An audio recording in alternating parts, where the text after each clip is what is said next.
Padre nuestro que estás en los cielos, alabado y glorificado sea tu nombre.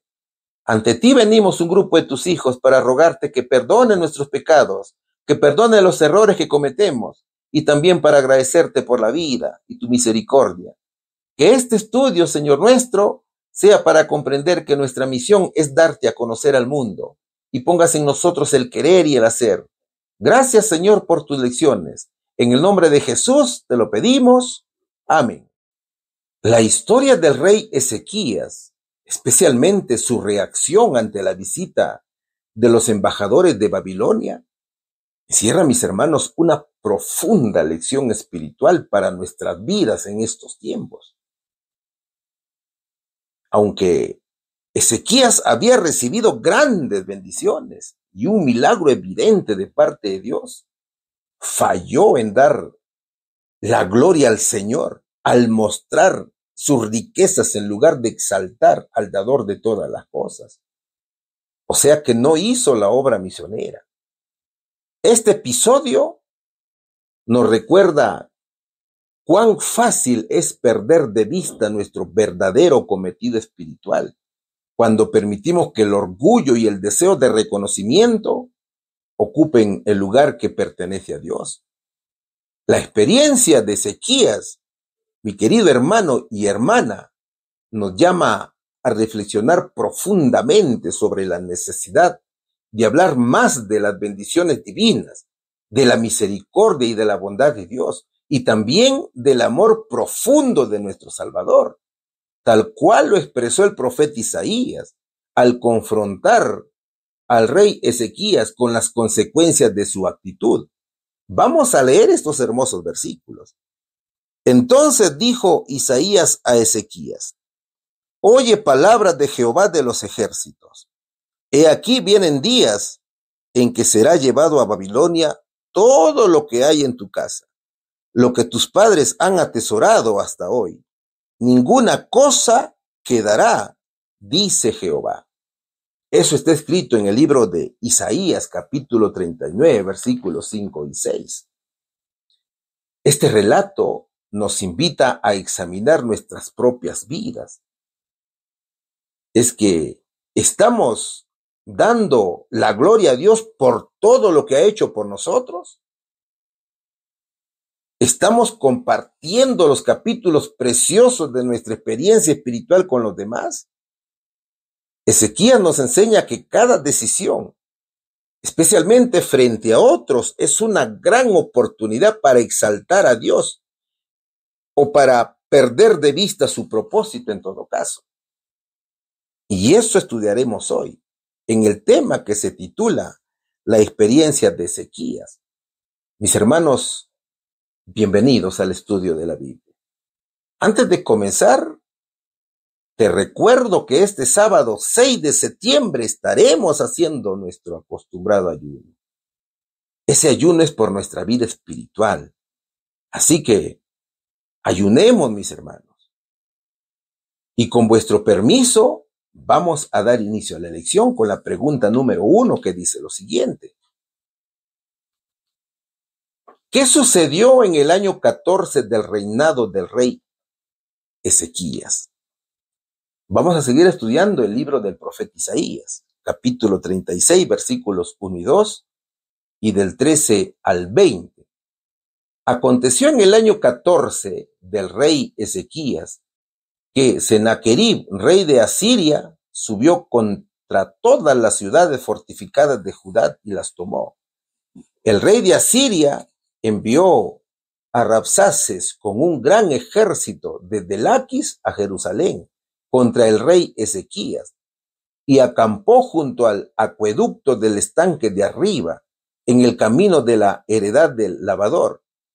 Entonces, el Rabsaces se puso en pie y gritó a gran voz en lengua de Judá, diciendo: oíd las palabras del gran rey, el rey de Asiria. El rey dice así: no os engañe Ezequías, porque no os podrá librar, ni os haga Ezequías confiar en Jehová, diciendo: ciertamente Jehová nos librará, nos será entregada esta ciudad en manos del rey Asiria. no escuchéis a Ezequías, porque así dice el rey de Asiria: haced conmigo paz y salid a mí, y coma cada uno de su viña, y cada uno de su higuera, y beba cada cual las aguas de su pozo, hasta que yo venga y os lleve a una tierra como la vuestra, tierra de grano y de vino, tierra de pan y de viñas. Mirad que no os engañe Ezequías diciendo: Jehová nos librará. ¿Acaso libraron los dioses de las naciones, cada uno su tierra, de la mano del rey de Asiria? ¿Dónde está el Dios de Amad, el Dios de Arfad? ¿Dónde está el Dios de Sefarbaim? ¿Libraron a Samaria de mi mano? ¿Qué Dios hay entre los dioses de estas tierras que haya librado su tierra de mi mano, para que Jehová libre de mi mano a Jerusalén?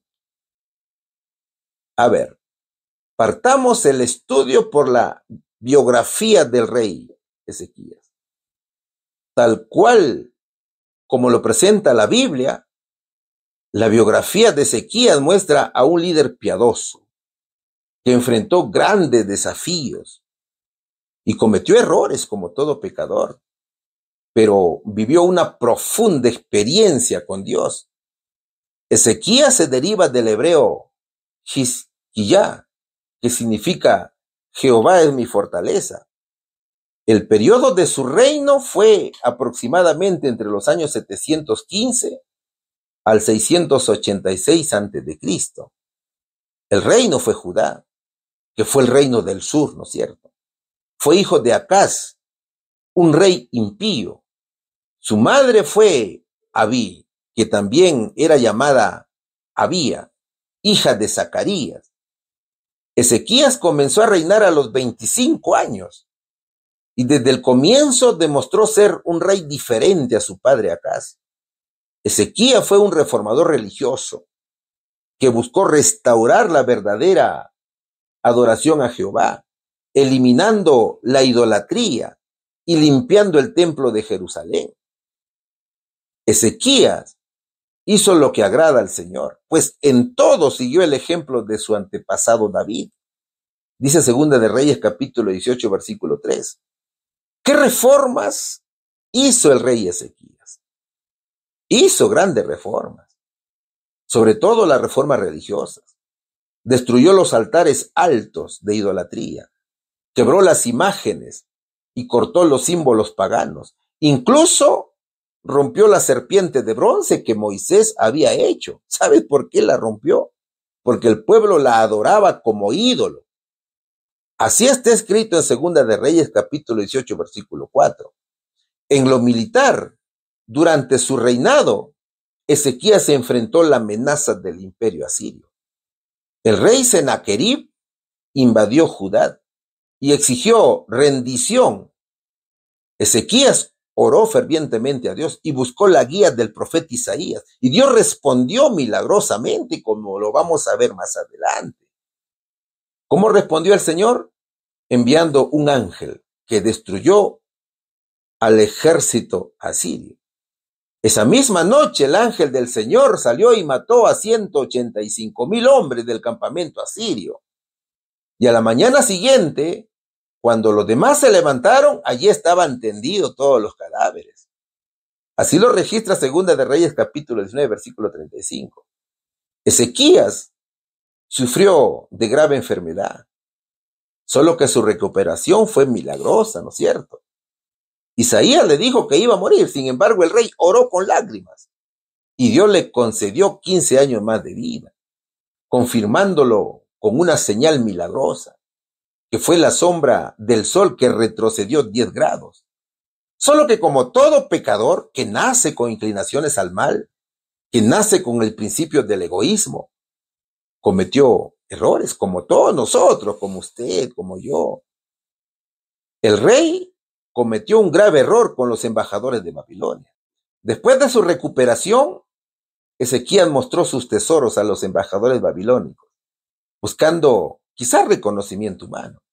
El rey no dio gloria a Dios y el profeta Isaías lo reprendió y profetizó que todo sería llevado a Babilonia en el futuro. Y como todo mortal, murió después de 29 años de reinado. fue recordado como uno de los reyes más fieles y piadosos de Judá, aunque su vida también enseña que incluso los más devotos pueden cometer errores si no permanecen humildes ante Dios. Todo lo que emprendió para el servicio del templo de Dios lo hizo de todo corazón, de acuerdo con la ley y con el mandamiento de buscar a Dios. Y tuvo éxito, dice Segunda de Crónicas, capítulo 31, versículo 21. Eso es en resumen la vida de este rey. Ahora, ¿qué sucedió a los 14 años de su reinado? Sucedió que en el año 14 del reinado del rey Ezequías ocurrió un evento crítico. Sennacherib, el rey de Asiria, invadió Judá y asedió las ciudades fortificadas, incluyendo Jerusalén. El gobernante de Asiria era Sennacherib. ¿Quién era este rey? Sennacherib, el rey asirio, se muestra como un rey arrogante, desafiante y blasfemo, especialmente en su actitud hacia Jehová y hacia el pueblo de Judá, aunque él mismo no habla directamente en estos versículos.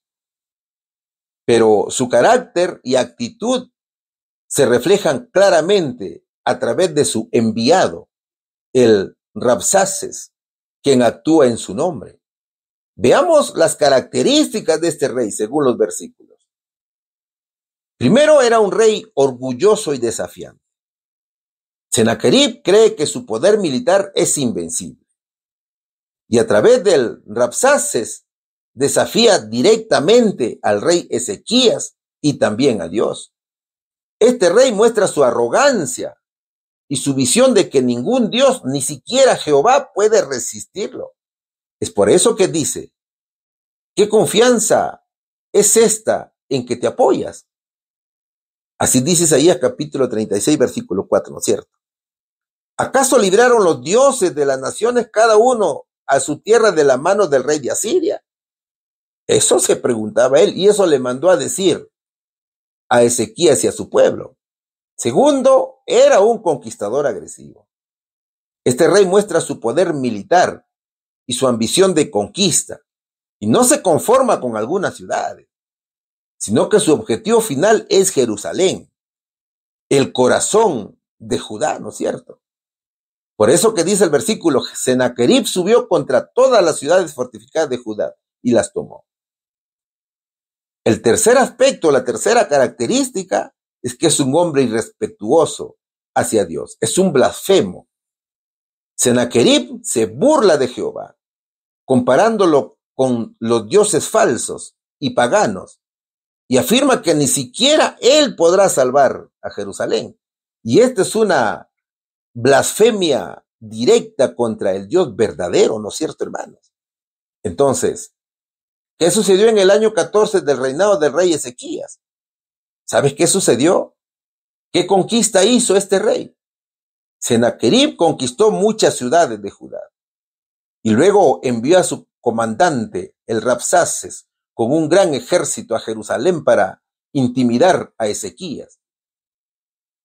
El diccionario bíblico adventista dice que el término Rabsaces o Rabsaris no es un nombre personal, o sea, no es el nombre de una persona, sino que es un título asirio, que significa algo así como jefe de los jefes o comandante principal.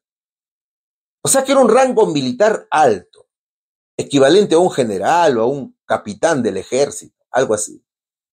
Ahora, algunas de las ciudades conquistadas fueron Laquis, que fue una de las ciudades fortificadas más importantes de Judá después de Jerusalén. Azeca también fue conquistada o sitiada por Sennacherib. Algunos estudios revelan que también conquistó ciudades pequeñas, ¿no es cierto? Entonces, Jerusalén fue la única ciudad importante que no cayó y ahora estaba en la mira de este rey asirio. También los versículos revelan el desafío de Rabsaces. Rabsaces habló públicamente en hebreo para que todo el pueblo lo escuchara. ¿Qué buscaba este capitán con estas frases? Buscaba sembrar miedo y desconfianza en Dios y en el liderazgo de Ezequías. ¿Qué argumentaba? Sus principales argumentos fueron: no confíes en Ezequías, porque no podrá librarlos. No confíen en Jehová, pues ningún Dios ha podido salvar a su pueblo del poder asirio. También ofreció promesas de bienestar si se rendían ante los asirios. Entonces comparó a Jehová con los dioses, esos dioses paganos de otras naciones derrotadas. Tremendo desafío y tremenda blasfemia a nuestro Señor, ¿no es cierto, hermanos? Claro, era Satanás en la persona de este capitán que no conocía ni reconocía la supremacía ni el poder de Jehová. Más bien lo trataba como si fuera un Dios entre muchos, ninguno capaz de impedir la conquista de Asiria. Y este desprecio revela la soberbia de Sennacherib, que confiaba en las fuerzas de su ejército y no en el Dios verdadero. Es por eso que decía: ¿dónde está el Dios de Hamad y de Arfad? ¿Dónde está el Dios de Safarbaim? ¿Libraron a Samaria de mi mano? O sea que este rey había conquistado esas ciudades. ¿No es cierto? Mira, mi hermano, estos pasajes nos enseñan grandes cosas. ¿Sabes qué nos enseñan? A reconocer que los conflictos tienen un trasfondo espiritual. El ataque de Sennacherib no solo es militar, sino también espiritual y psicológico. El Rabsaces usa palabras para intimidar, para sembrar miedo, cuestionando la confianza del pueblo en Dios y en su rey. Nos muestra que las guerras y crisis no solo se luchan con las armas, sino también con ideas, con dudas, con miedos. En estos tiempos la tecnología, ¿no es cierto? Segundo, que la fe verdadera no debe ser sacudida por amenazas o burlas. El Rabsaces cuestiona la fidelidad y el poder de Jehová, comparándolo con dioses falsos de otras naciones que no salvaron a sus pueblos. Y esto revela cómo el enemigo busca minar la fe del creyente y la confianza del pueblo de Dios, poniendo en duda su capacidad para proteger y salvar. Y eso muchas veces lo vemos, ¿no es cierto? Los enemigos, al insultarte, te tratan de poner miedo. Mi hermano, ¿qué más? Aprendemos que Dios es soberano sobre todos los poderes. El texto anticipa la derrota del enemigo, que a pesar de su arrogancia, está bajo el control soberano de Dios. Esto nos enseña que ningún poder humano, ni Dios falso, puede impedir la voluntad divina. También nos enseña la necesidad de confiar plenamente en Él, especialmente en tiempos de crisis. Aunque el enemigo intenta desanimar, la situación invita a Ezequías y al pueblo a aferrarse a la fe, a aferrarse a Jesús y a confiar en la protección divina. Es un llamado a no ceder ante la presión externa, ni a dejarse influenciar por las amenazas, mi hermano. Entonces, es un llamado a mantenerse firme en la fe. La verdadera fortaleza y victoria vienen de la dependencia en Dios, no en la fuerza militar, no en las alianzas humanas. Entonces la lección nos invita a no caer ante la intimidación del enemigo. Nuestra fe jamás debe ser minada por amenazas ni burlas. El creyente de fe debe estar firme en su fe. Sigamos, mis hermanos, adelante, que nunca merme la fe en nuestro Señor Jesucristo. Aquí vamos a la respuesta. ¿Qué sucedió en el año 14 del reinado del rey Ezequías? Sennacherib, rey de Asiria, invadió Judá, conquistó sus ciudades fortificadas y envió a su general a amenazar a Jerusalén. Pregunta número 2. Estamos estudiando la lección número 9, que lleva por título La experiencia de Ezequías. ¿Cómo reaccionó el rey Ezequías ante este gran peligro? ¿Qué podemos aprender de él? Isaías capítulo 36, versículo 21 y capítulo 37, versículo del 15 al 20 nos va a dar la respuesta. Pero ellos callaron y no le respondieron palabra, porque el rey así lo había mandado, diciendo: no le respondáis. Entonces Ezequías oró a Jehová diciendo: Jehová de los ejércitos, Dios de Israel, que moras entre los querubines, solo tú eres Dios de todos los reinos de la tierra. Tú hiciste los cielos y la tierra. Inclina, oh Jehová, tu oído y oye. Abre, oh Jehová, tus ojos y mira, y oye todas las palabras de Sennacherib, que ha enviado a blasfemar al Dios viviente. Ciertamente, oh Jehová, los reyes de Asiria destruyeron todas las tierras y sus comarcas, y entregaron los dioses de ellos al fuego, porque no eran dioses, sino obra de manos de hombre, madera y piedra. Por eso los destruyeron. Ahora, pues, Jehová, Dios nuestro, líbranos de su mano, para que todos los reinos de la tierra conozcan que solo tú eres Jehová. Eso dicen los versículos. Ezequías se encontraba frente a un gran enemigo que trataba de intimidar. Pero el rey reaccionó con sabiduría, con reverencia y fe ante el gran peligro que representaba la amenaza del rey asirio Sennacherib. ¿Cómo reaccionó Ezequías? Primero guardó silencio ante la provocación. Como líder de la nación, Ezequías instruyó al pueblo a no responder a las provocaciones del emisario asirio. Y esta fue una decisión estratégica para evitar provocar aún más al enemigo y caer en la desesperación. La respuesta al peligro fue con humildad, con dependencia a Dios y una fe firme. No se dejó dominar por el miedo, por supuesto, ni actuó impulsivamente, sino que en lugar de eso buscó la dirección divina y confió en el poder de Dios para salvar. Pero el pueblo también cayó y no le respondió palabra, porque el mandamiento del rey era no le respondáis. Eso fue lo que dijo el rey. O sea, no intentaron discutir con el Rabsaces. A menudo, mis hermanos, es inútil, ¿no es cierto? Inclusive, puede ser hasta peligroso intentar discutir con esta lógica demoníaca. Cuánto mejor es guardar silencio y confiar en Dios en lugar de intentar ganar una discusión. El pueblo de Dios no intentó debatir con el Rabsaces. Es mucho más sabio guardar silencio y confiar en Dios que tratar de salir victorioso en una situación. Y ese ejemplo lo dejó nuestro Señor Jesucristo. Acuérdate cuando era llevado al Calvario.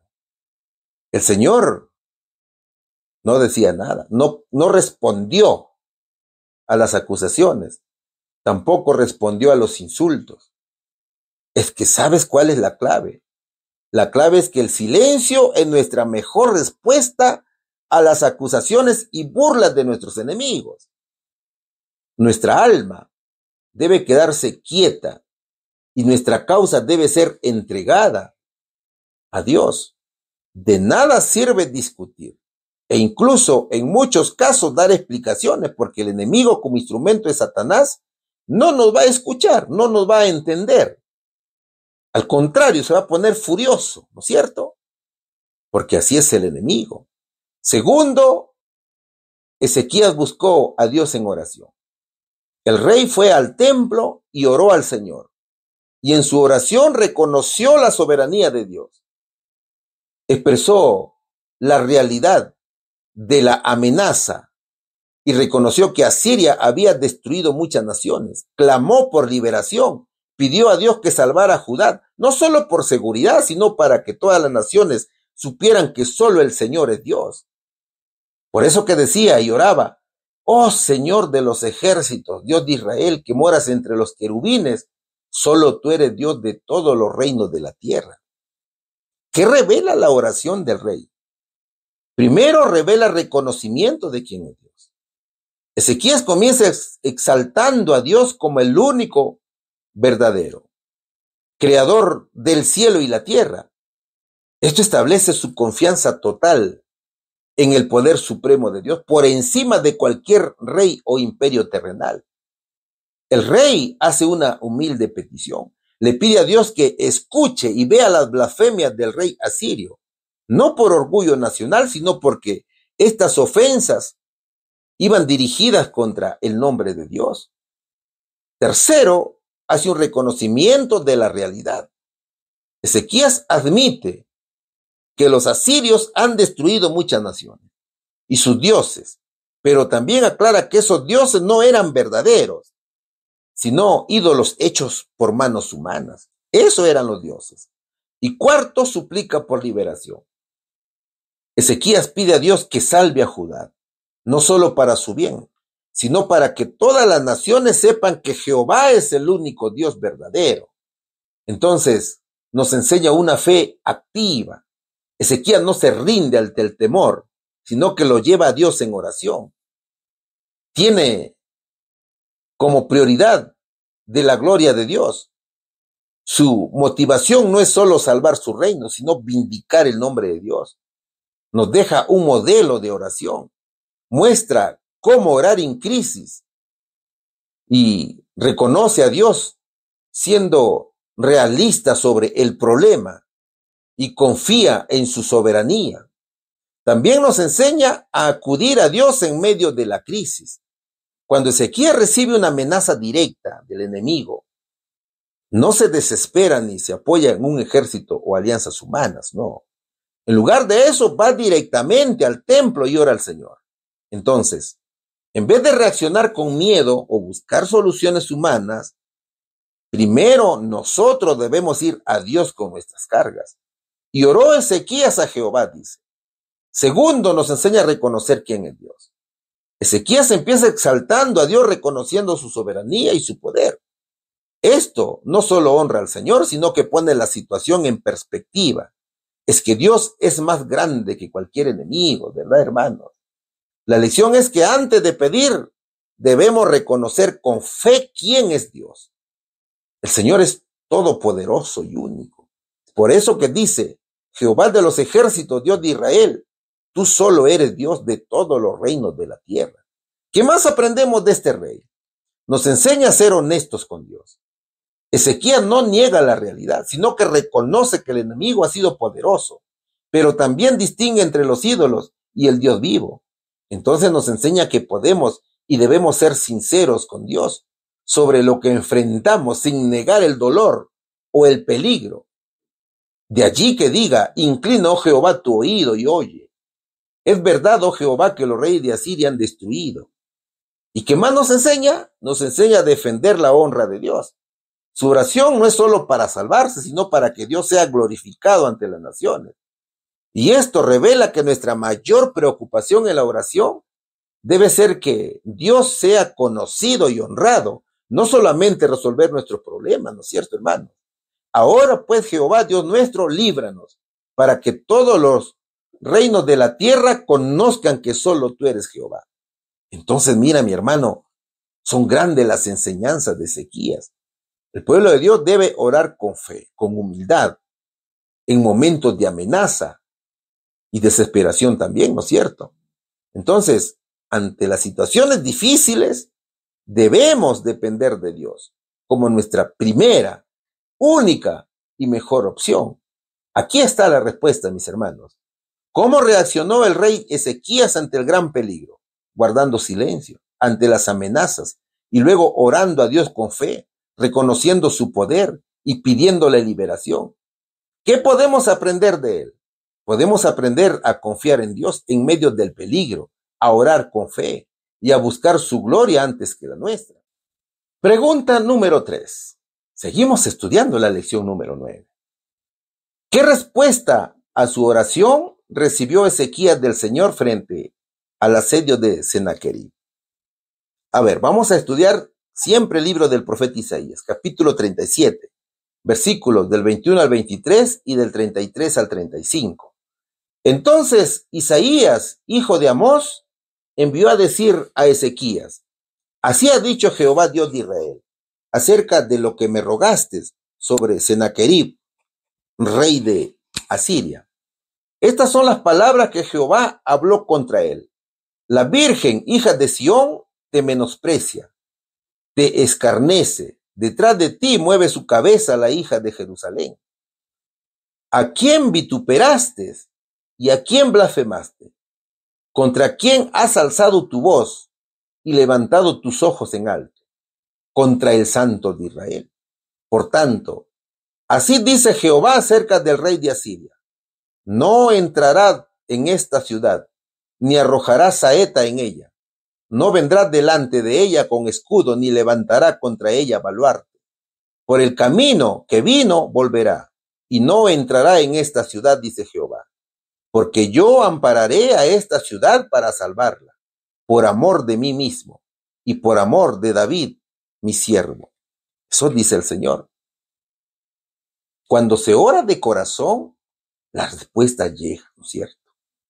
Dios responde directamente a la oración, mostrando que Él escucha cuando se le busca con humildad y fe. Es una confirmación de que la oración tiene poder real, mis hermanos, y efecto ante Dios.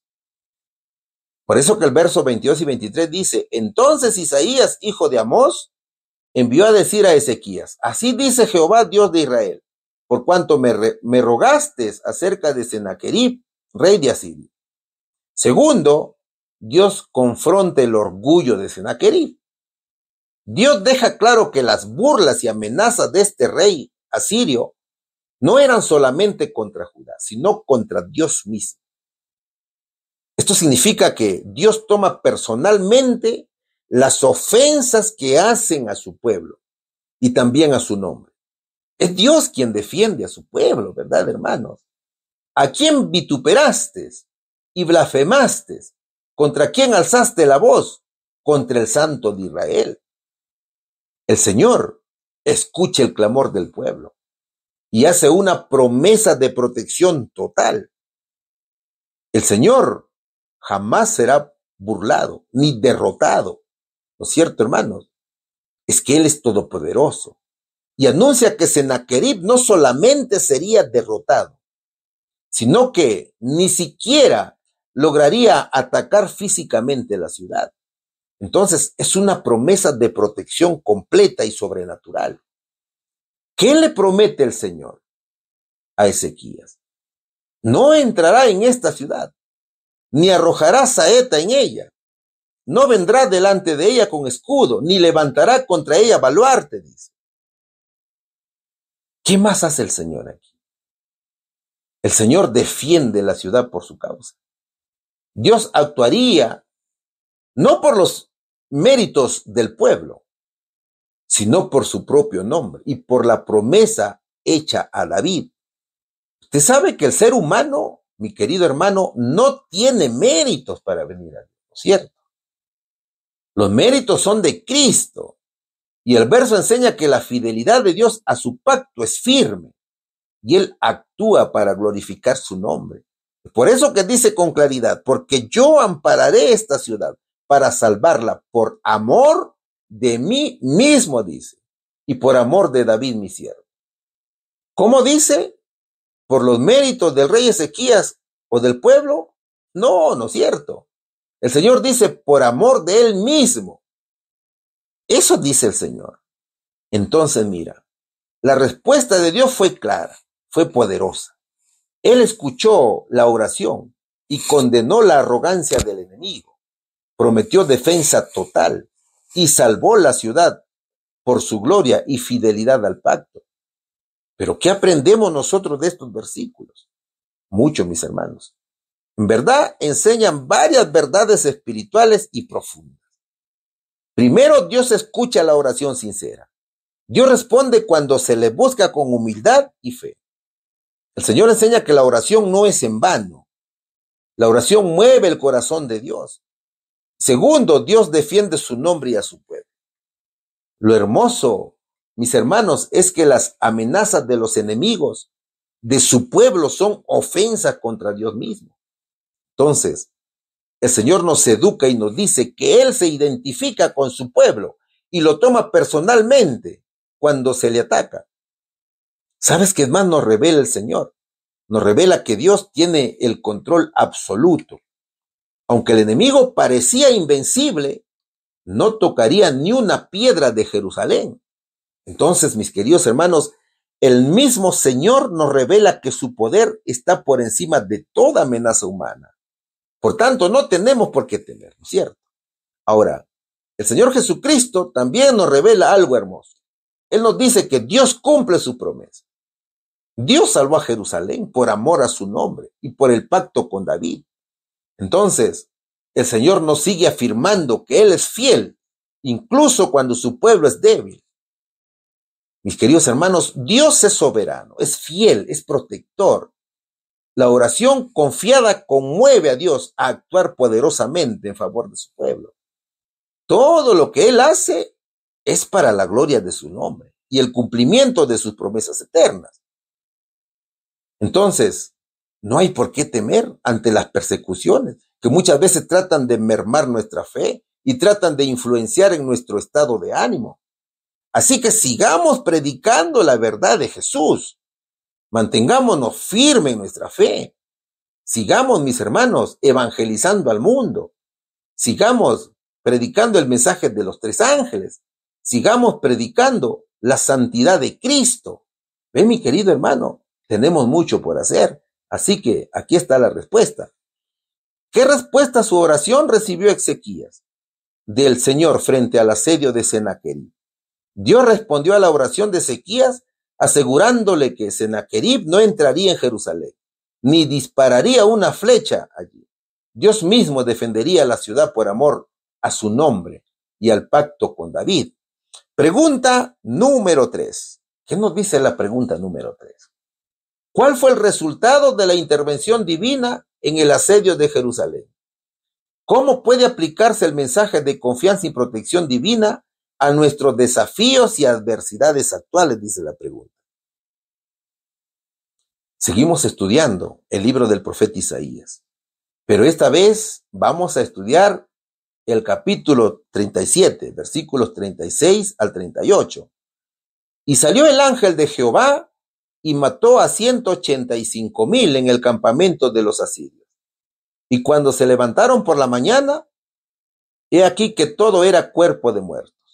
Entonces Sennacherib, rey de Asiria, se fue e hizo su morada en Nínive.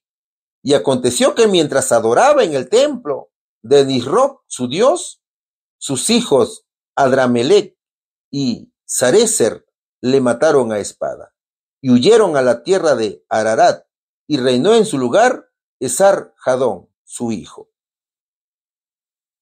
A ver, el orgulloso rey asirio había sido puesto en la balanza y fue hallado falto.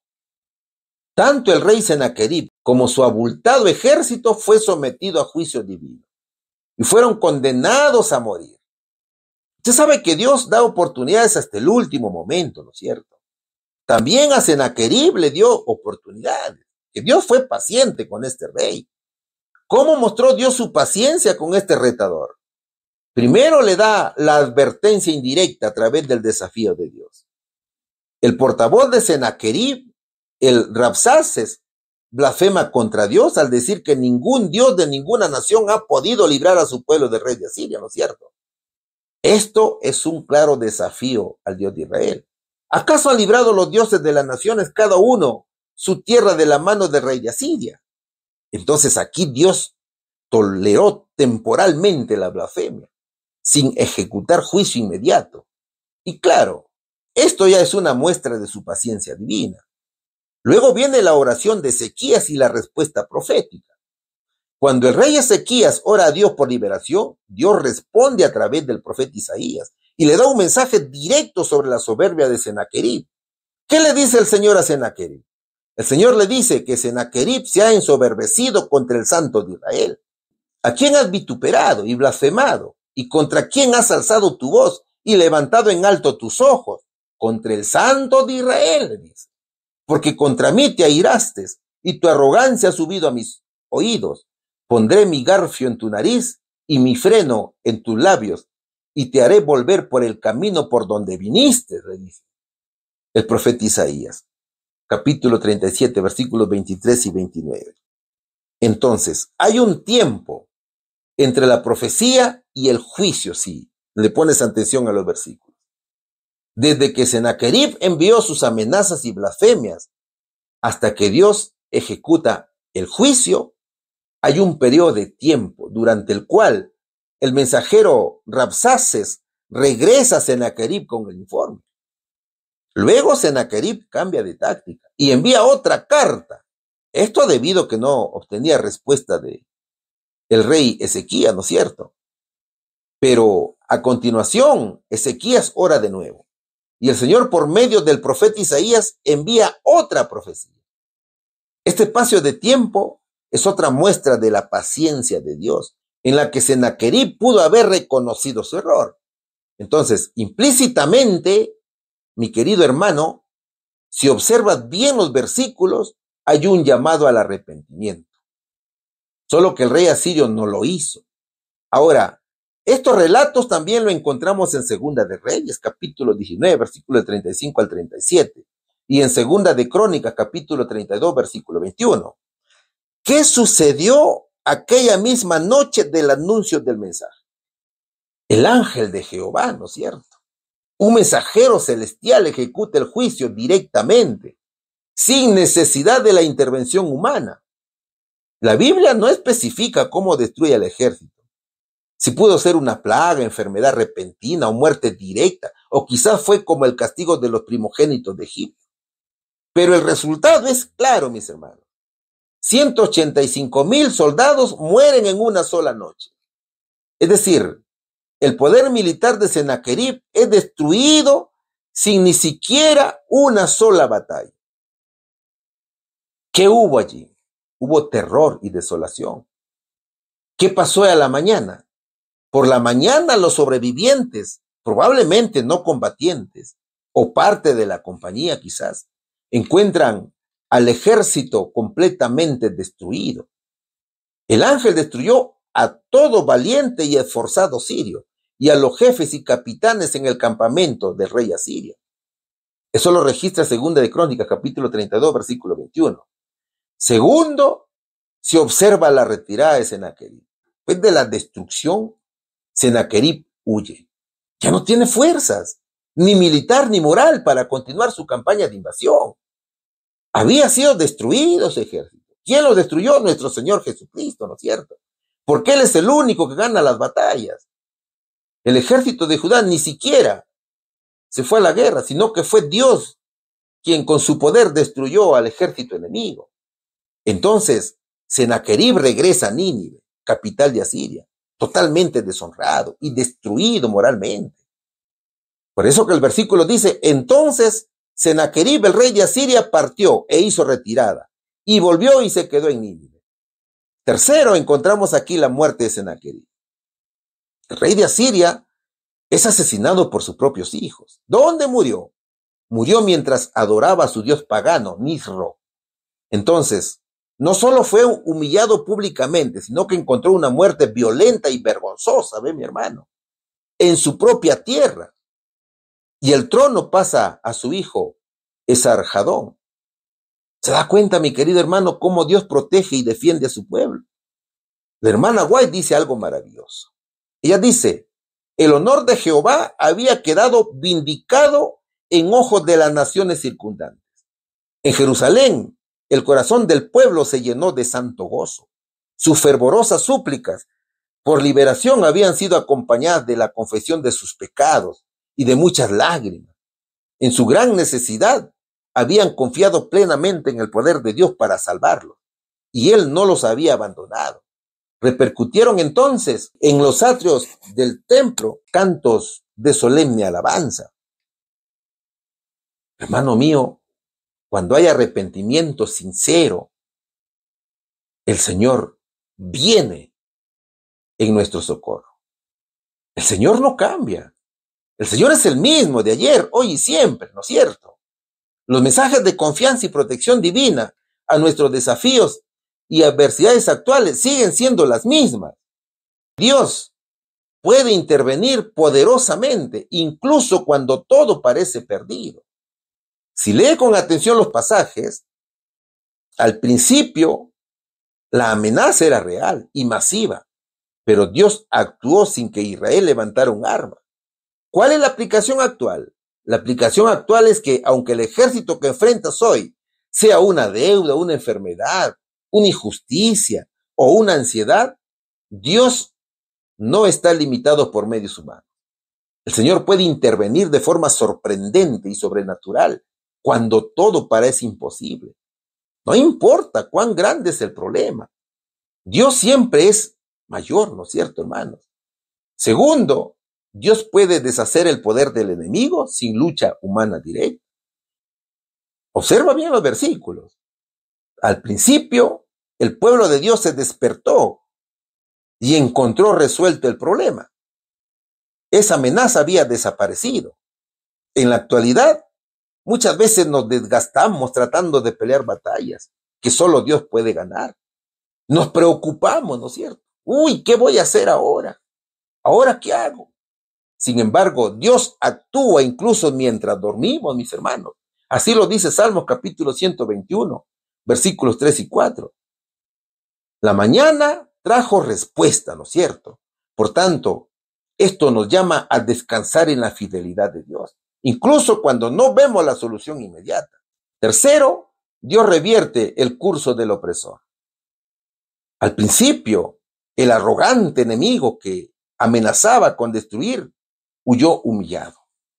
Entonces, a veces, Dios no elimina el problema inmediatamente, pero hace que el enemigo retroceda sin lograr su objetivo. Los adversarios externos o internos son aquellos adversarios, ¿no es cierto? Ellos no tienen la última palabra. ¿Sabes por qué? Porque Dios puede hacerlos retroceder sin que tú lo enfrentes directamente. Entonces la fe permanece mientras Dios obra. ¿Ves, mi hermano? Esto es lo bonito, ¿no es cierto?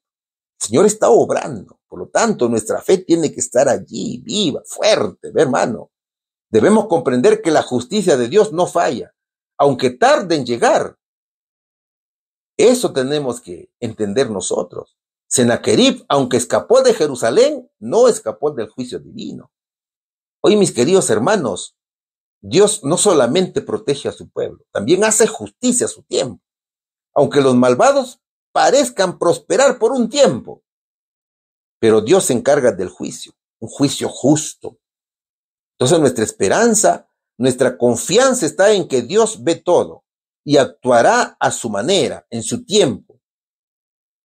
Entonces fíjate, el mensaje central de todo esto es, si te enfrentas a amenazas, Dios es tu protector y puede vencer sin que tú luches. ¿Te sientes superado? Dios puede actuar mientras tú descansas. Si piensas que el enemigo parece ganar a Dios, Él te promete que puede revertir su avance sin confrontación directa. Si tu situación es injusticia no resuelta, mi hermano, Dios traerá justicia, aunque tarde en llegar. El Señor te ofrece hoy su confianza y protección divina. Eso debemos entender. Esa protección y confianza divina es en nuestro día a día. Solo que para ello hay que orar como Ezequías, que es llevar los problemas al Señor. Hay que esperar como Israel, que descansó aunque el enemigo estaba presente. Hay que confiar como creyentes que somos. Dios sigue enviando ángeles hoy y sus respuestas son inesperadas. Así que tenemos que aferrarnos a Cristo. Tenemos que confiar en Él. Él es quien gana las batallas y Él nos hace vencedores, que es lo hermoso, ¿no es cierto? Aquí está la respuesta. ¿Cuál fue el resultado de la intervención divina en el asedio de Jerusalén? Destrucción de 185,000 soldados, asirios en una noche. ¿Qué más? Obligó al rey Sennacherib a retirarse humillado y tiempo después fue asesinado. Jerusalén fue salvada sin necesidad de combate. ¿Cómo puede aplicarse el mensaje de confianza y protección divina a nuestros desafíos y adversidades actuales?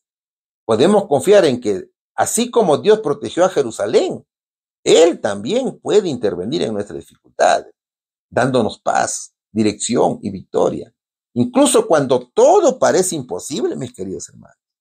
Pregunta número 5. Cuando el rey Ezequías se enfermó de muerte, ¿qué mensaje le transmitió el profeta Isaías de parte de Dios?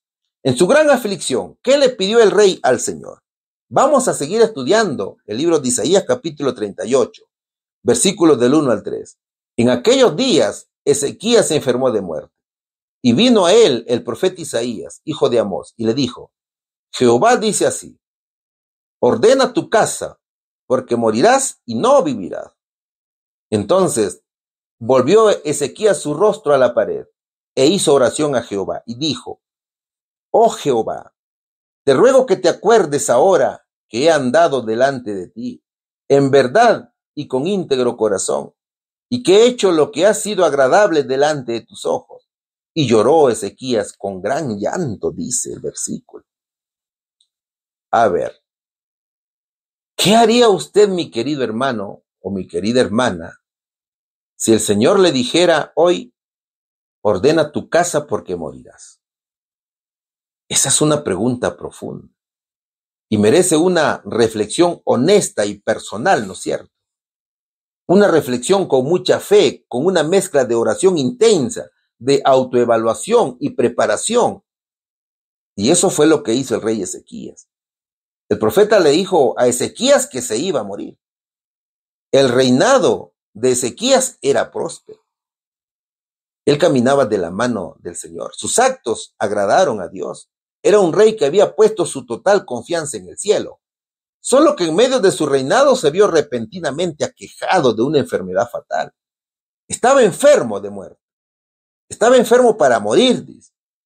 Y no había ser humano capaz de curarlo. Ni los mejores médicos podían curar su enfermedad. Por tanto, parecía un caso perdido.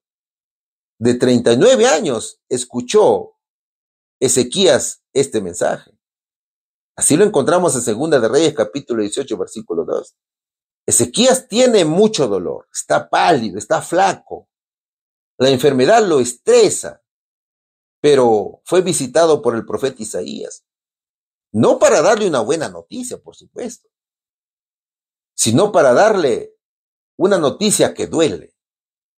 Es decir, el rey estaba siendo zarandeado por Dios. El profeta había ordenado una milagrosa cura. Por supuesto que Dios lo iba a curar. Por eso que Isaías capítulo 38, versículo 21 dice: y había dicho Isaías: tomen masas de higos y póngale en la llaga y sanará. La Biblia dice que Ezequías tenía una llaga o una úlcera visible. Aunque claro, lo importante de este tema es la prueba de fe, la cual había llegado para el rey Ezequías. Veamos estos aspectos. Dios permite la enfermedad como en medio de prueba y dependencia al rey Ezequías. Dios no siempre sana de inmediato, porque la enfermedad puede servir como un medio de reflexión, de arrepentimiento o de preparación espiritual, ¿no es cierto? Y eso le pasó al rey. Segundo, la santidad vino como una señal natural y un milagro divino. El uso de los higos es visto como una aplicación natural, un tipo de remedio, dicho en otras palabras. Pero fue la palabra de Dios la que realmente trajo la curación, lo cual confirma la enseñanza que Dios obra a través de medios naturales. Pero el poder está precisamente en el Señor. Tercero, la oración y la fe importan más que el diagnóstico. En lugar de centrarse en qué enfermedad tenía, hay un enfoque en cómo respondió Ezequías. Y Ezequías respondió con humildad, con fe y oración sincera. Eso es lo que movió a Dios a actuar. Hasta ese momento, Dios había sido su amparo y su fortaleza. Había sido su pronto auxilio en las tribulaciones. Así lo registra Salmos capítulo 46, versículo 1. ¿Qué le dijo Dios por medio del profeta? Dios le da un mensaje claro y directo. Ordena tu casa porque morirás y no vivirás, le dijo. Fue duro el mensaje, ¿no es cierto? El mensaje contenía 3 elementos claros. Contenía una instrucción. Ordena tu casa, le dice. Es una orden. Dios le dice a Ezequías que debe prepararse para morir. Es decir, que es una exhortación a poner en orden sus asuntos personales, familiares, espirituales. Tenía que asegurarse de que no quede nada pendiente que deba resolver antes de partir. Segundo, encontramos una declaración de juicio. Porque morirá, le dice el Señor. Es un anuncio directo. Dios por medio del profeta le está diciendo que su vida está llegando a su fin. Y tercero, hay una reafirmación. No vivirás. Eso dice el Señor. El mensaje es serio, como te dije. Como todos los mensajes de Dios que son serios. La muerte era inminente. No solo una advertencia condicional. ¿Qué hizo el rey con este mensaje tan severo? El rey Ezequías reaccionó con una profunda respuesta emocional y espiritual. El rey se volvió a Dios en oración sincera. El versículo dice que volvió su rostro a la pared, ¿no es cierto?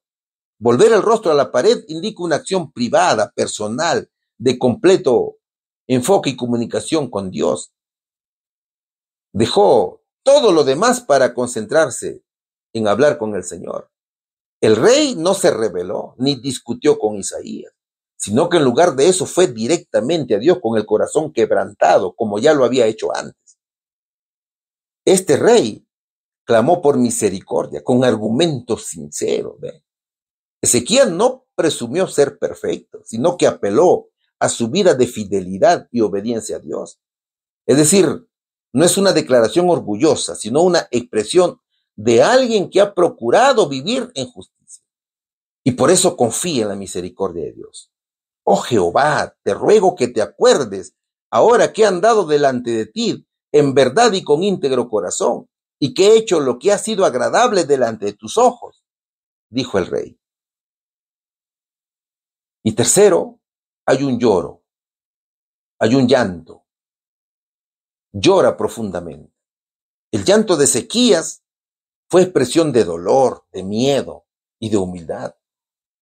Mis hermanos, Dios no desprecia un corazón contrito y humillado. Esa es la actitud que abre la puerta a la compasión divina. ¿Cuál fue entonces la reacción? La reacción de Ezequías muestra que Dios no es indiferente al clamor sincero del corazón. La oración ferviente y la fe pueden mover la mano de Dios. La relación personal con Dios, basada en la fidelidad y humildad, tienen un valor eterno. Entonces, ¿qué debo hacer para enfrentar la muerte, mi hermano? ¿Te has preguntado eso ya? ¿Qué hizo el rey Ezequías? Orar con sinceridad, volverse a Dios en oración, no para discutir la decisión, sino para abrirle el corazón, para confesar mis faltas, agradecer por la vida y pedir fortaleza, para pedir paz.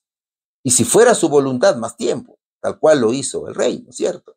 Segundo, examinar mi vida.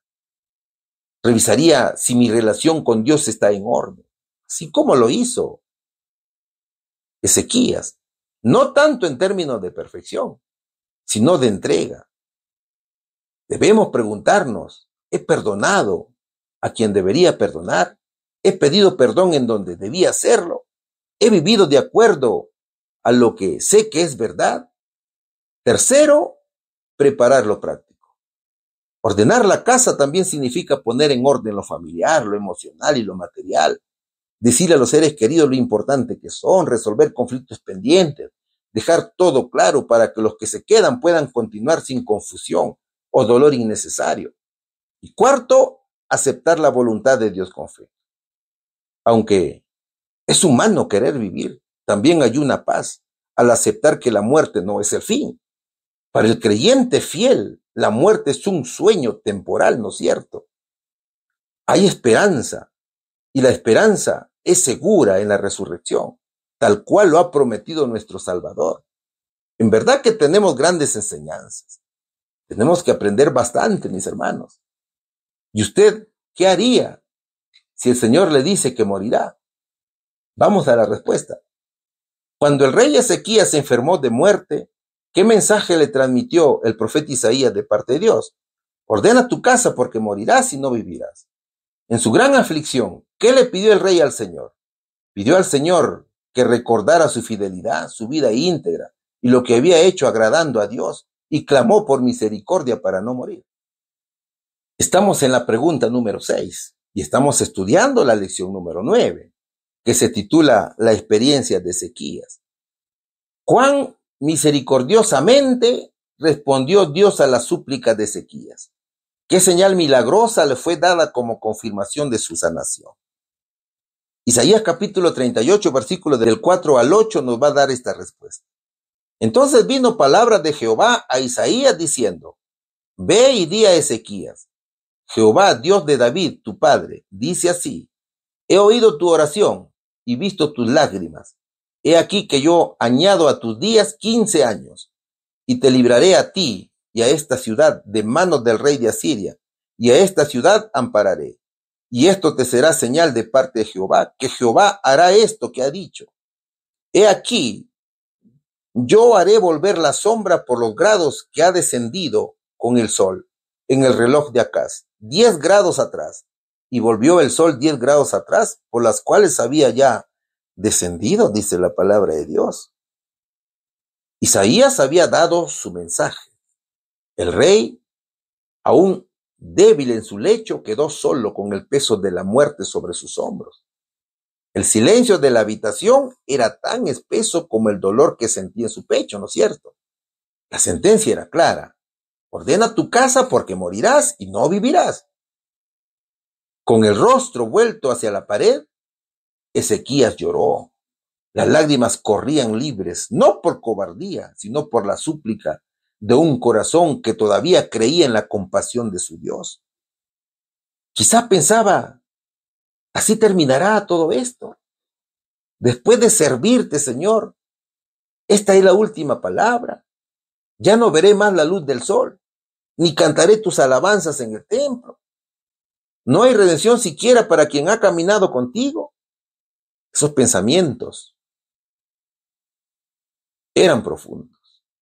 Pensamientos como esos llenaban su alma, mientras la sombra del profeta se desvanecía por los pasillos del palacio. Entonces, fíjate, mientras Isaías caminaba por el patio central rumbo a la salida, su tarea ya estaba cumplida, pero su corazón pesaba. Tal vez pensó en la juventud del rey, en su fidelidad, en si aún habría algo más que decir. Y entonces de pronto la palabra de Dios lo detuvo. Vuelve y dile a Ezequías: he oído tu oración y visto tus lágrimas. He aquí, yo añado a tus días 15 años, le dijo el Señor. Era la voz de aquel cuyas compasiones nunca se acaban. ¿Cómo crees que reaccionó el profeta al escuchar esta hermosa voz? Al escuchar la voz de Dios, el profeta se detiene en seco. El viento parecía haberse callado, como si el cielo entero hubiese esperado esa orden divina. ¿Qué había pasado? La palabra de Dios había cambiado, y con ella el rumbo de una vida. Y sin demora el profeta giró sobre sus pasos y caminó de regreso al aposento real. Cada paso era una mezcla de obediencia y asombro. En comparación con la noticia anterior, en la cual el profeta se vio triste y preocupado, ahora se veía alegre, con un semblante de gozo y agradecimiento a Dios. Es que Dios había escuchado, Dios había visto y Dios había respondido. Qué bonito, ¿verdad, hermanos? Dios escuchó, vio y respondió la petición del rey. Mientras que en la cámara del rey, el silencio seguía reinando. Ezequías aún tenía el rostro vuelto hacia la pared, sus mejillas mojadas por las lágrimas, su cuerpo frágil, pero su espíritu encendido por la oración. Cuando la puerta volvió a abrirse y los pasos del profeta resonaron otra vez en la habitación, Ezequías apenas alzó la vista. Entonces el profeta se acercó con un brillo diferente en los ojos. Ya no era portador de el mensaje de muerte, sino de esperanza. Seguramente que el rey pensó: ¿y ahora qué mensaje me traerá el profeta? De pronto el mensajero con alegría le dice: Rey Ezequías, así dice Jehová, el Dios de David tu padre: he oído tu oración, he visto tus lágrimas. He aquí que yo añado a tus días 15 años y libraré a esta ciudad de la mano del rey Asiria y ampararé esta ciudad. era la misericordia de Dios, ¿no es cierto? Seguramente que Ezequías no dijo nada al principio. Es que el peso de las palabras eran demasiado profundas, mis hermanos. Su corazón antes hundido en la tristeza, latía ahora con fuerza renovada. Quizás se preguntó, pero ¿es posible que así sea? El Señor me ha mirado con misericordia. Es que algo suena a incredulidad, ¿no es cierto? Pero el profeta Isaías asintió y añadió, y como señal de que Jehová cumplirá esta palabra, la sombra del sol retrocederá 10 grados en el reloj de acá. Esto es increíble, ¿verdad, hermanos? Solo Dios, nuestro creador, puede hacer retroceder la sombra, y eso fue lo que sucedió. Entonces Ezequías habló meditando, con incredulidad, sin entender el poder de Dios y en lo que estaba por ocurrir, y dijo, fácil cosa es que la sombra decline 10 grados. Esas palabras salieron pausadas, como si pensara en voz alta. Después de todo, el curso natural del sol siempre es hacia adelante, ¿no es cierto? Que la sombra siga su camino, que avance como todos los días. Eso ya no es señal. Eso ya es una rutina, ¿no es cierto? El sol. Así lo ha creado nuestro Señor al sol. Pero la promesa era que la sombra iba a declinar en sentido contrario. ¿Y qué dijo el rey? Claro, es fácil que la sombra decline 10 grados, pero que la sombra vuelva atrás 10 grados, eso le causaba admiración. Eso dijo con incredulidad. Eso iba contra todo lo esperado, contra la ley misma del cielo.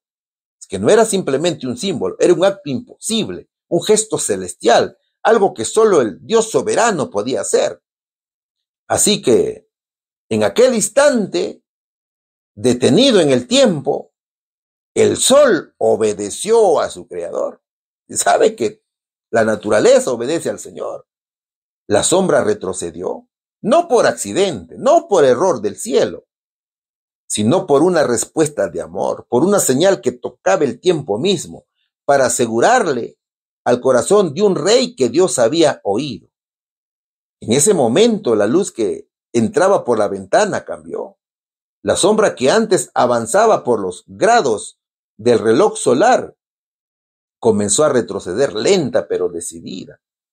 Un milagro visible, celestial y personal había llegado al incrédulo rey Ezequías.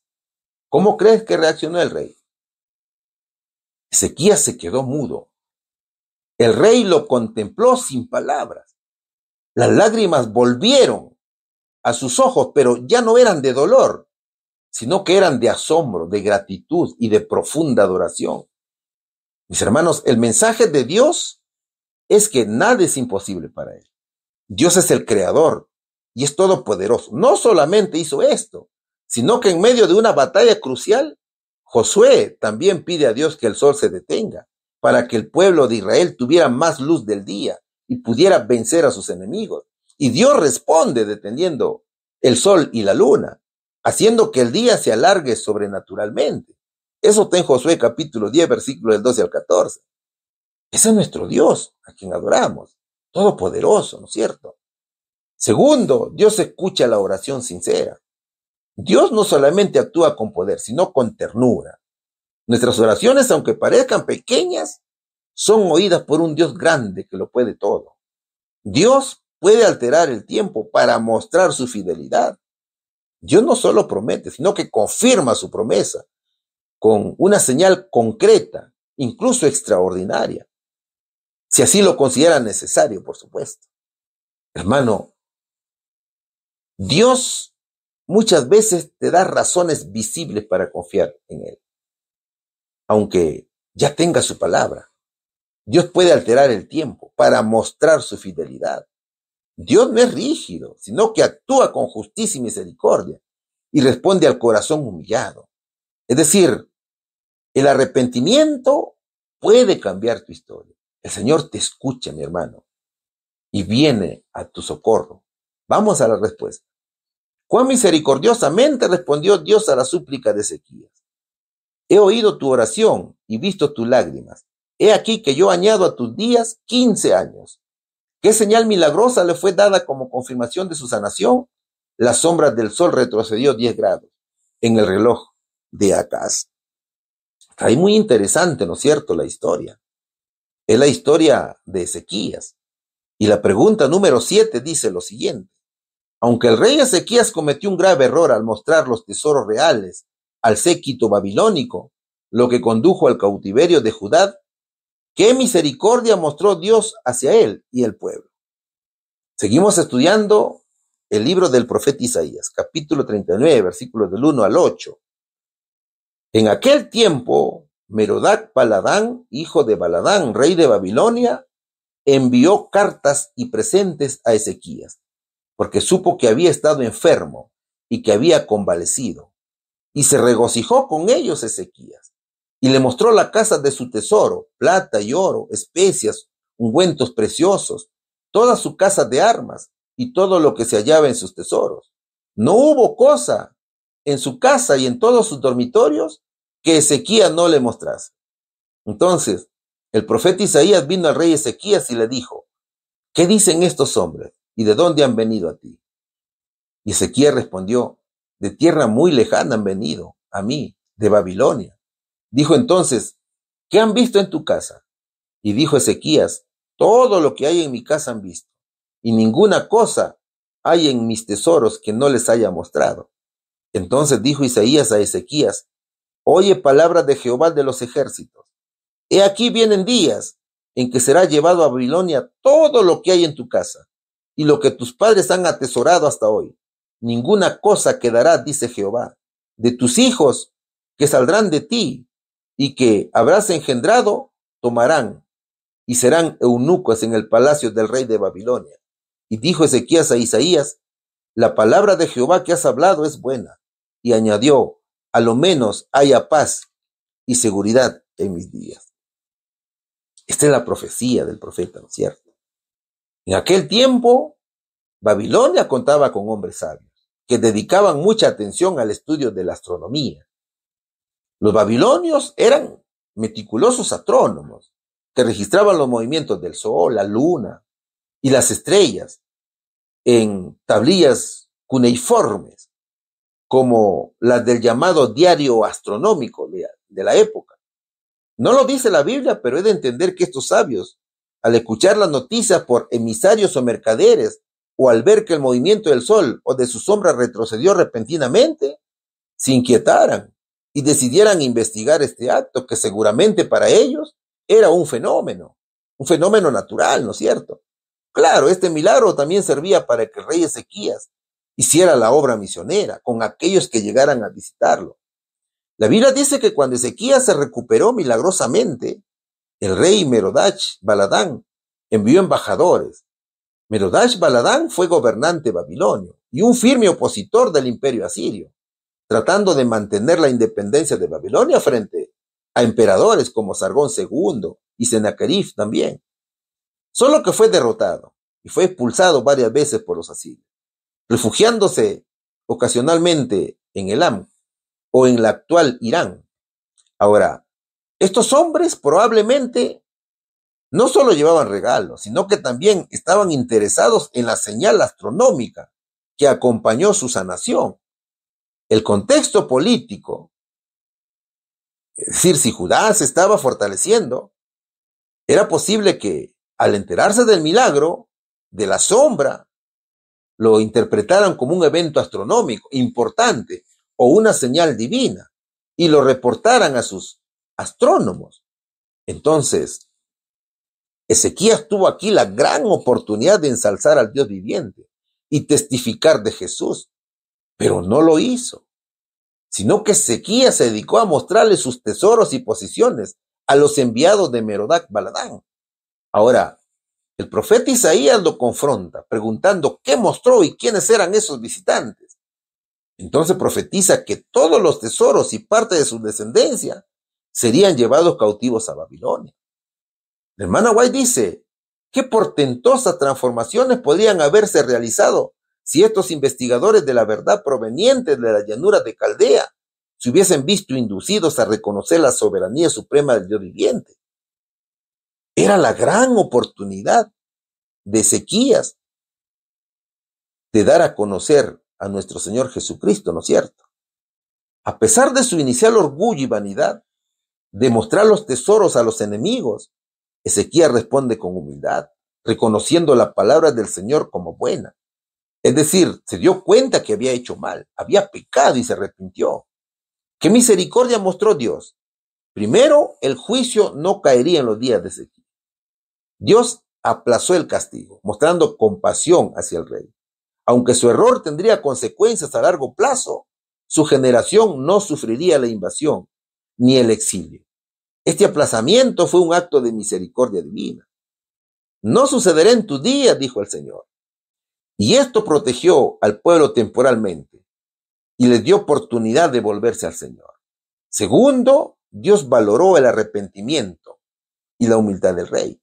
Aunque la respuesta de Ezequías puede parecer de resignación o egoísta, habrá paz en mis días, dijo, ¿no es cierto? En 2 Reyes capítulo 20, versículo 19, se muestra una actitud de sumisión a la voluntad de Dios, que fue valorada por Cristo. En el relato paralelo de Crónicas también se menciona que Ezequías se humilló por su orgullo, y eso evitó el juicio inmediato. Paz y prosperidad en su tiempo también nos muestran aquí los versículos. A pesar de sus fallas, Dios permitió que Ezequías terminara su reinado en paz, con estabilidad, lo cual fue una bendición para Judá en una época de convulsión social. Esto también preparó al pueblo para escuchar a los profetas posteriores, como Isaías y Jeremías también, con mayor seriedad, ¿no es cierto? Mis hermanos, el caso de Ezequías nos enseña que Dios es justo, pero también es lento para la ira y grande en misericordia. Nos enseña que el arrepentimiento y la humildad pueden mover el corazón de Dios, incluso después de errores serios. Ahora, si hay un patrón de pecado o insensatez en el liderazgo del pueblo, las consecuencias pueden ser diferidas, pero no anuladas completamente. ¿Sabes? Un milagro sobrenatural le dio el Señor a Ezequías, ¿cierto? Y ese milagro le dio una plataforma única para testificar al mundo sobre el Dios de Israel. Pero en lugar de usarla para glorificar al Señor, la desvió hacia su propio orgullo y vanagloria. ¿Qué sacaba Ezequías con mostrarle todos los tesoros a los visitantes? Nada, ¿no es cierto? Al contrario, lo que obtuvo fue la codicia de los extranjeros, de llevarse luego los tesoros de Jerusalén. ¿Qué desperdició el rey aquí? El rey debió narrar a los visitantes la misericordia de Dios para con él. Él hubiera dicho, si hubiera testificado de Jesús, bienvenidos, hombres sabios de Babilonia. Han venido desde lejos, guiados por los cielos, pero no por casualidad. El Dios que creó el sol que ustedes observan fue quien los trajo aquí, no para ver mi palacio, sino para escuchar de él. Miren, estuve al borde de la muerte. Ni los médicos ni mi riqueza pudieron curarme. Fue entonces cuando volví mi rostro al muro y oré al Dios de mis padres, el Santo de Israel. Lloré como un niño, clamé por misericordia y el Señor me escuchó. ¿Y saben qué hizo? No solo me sanó, sino que me dio una señal para que supiera que su promesa era segura. Ustedes lo vieron en sus tablas y en el cielo. La sombra retrocedió, el tiempo cedió ante la palabra de su poder. ¿Quién puede hacer eso sino el Dios que gobierna el universo, no es cierto? Yo no soy más que polvo, pero este Dios, Jehová, no desprecia al humilde. Él no solo es el creador del cielo y la tierra, también es un Dios de clamor, de pacto, de salvación, y ha escogido a mi pueblo para que su luz brille a todas las naciones. Él quiere que ustedes también lo conozcan. Así que no busquen a los dioses de madera, de piedra o estrella. Ellos no los escuchan, no hablan, no salvan. Pero este Dios, mi Dios, vive, sana, restaura y perdona. Él es justo, pero también es clemente. No desea la muerte del pecador, sino que todos se vuelvan a él y vivan. Por eso me dejó vivir. No para que admire mis tesoros, sino para que les diga esto a ustedes. Vuélvanse al Dios del cielo. No hay otro como él. Busquen su rostro mientras pueda ser hallado, porque llegará el día en que toda rodilla se doblará ante él. Que este día no sea solo recordado por lo que vieron con sus ojos, sino por lo que escucharon con el corazón. El Dios de Israel es el único Dios verdadero y Él los está llamando. Eso tenía que predicar Ezequías. Si Ezequías hubiera predicado así, quizás una semilla misionera habría nacido en Babilonia, mucho antes de Nabucodonosor. Tal vez habrían regresado, no con ejércitos, sino con preguntas, con fe, con hambre de justicia. Quizás una generación entera habría buscado al Dios de Israel. No lo sabemos, ¿no es cierto? Entonces se desperdició una gran oportunidad de dar a conocer al Dios de Israel. Mis hermanos, jamás desperdiciemos los momentos que el Señor pone ante nuestros ojos para hacer la obra misionera. El Señor siempre da oportunidades. Hagámoslo, mis hermanos. Que la semilla del Evangelio quede grabada en el corazón de la gente. Hay que predicar al verdadero Dios, su carácter redentor y su deseo de salvación para todas las naciones. Hagamos la obra misionera con convicción, con humildad y con visión misionera como un testigo del Dios viviente, mis hermanos. Vamos a la respuesta. Aunque el rey Ezequías cometió un grave error al mostrar los tesoros reales al séquito babilónico, lo que condujo al cautiverio de Judá, ¿qué misericordia mostró Dios hacia él y el pueblo? Aunque Ezequías cometió un grave error, Dios mostró misericordia al no traer el juicio en sus días, sino después de su muerte, permitiéndole terminar su vida en paz y dando al pueblo un tiempo más de tranquilidad. A ver, ¿cómo resumimos esta lección?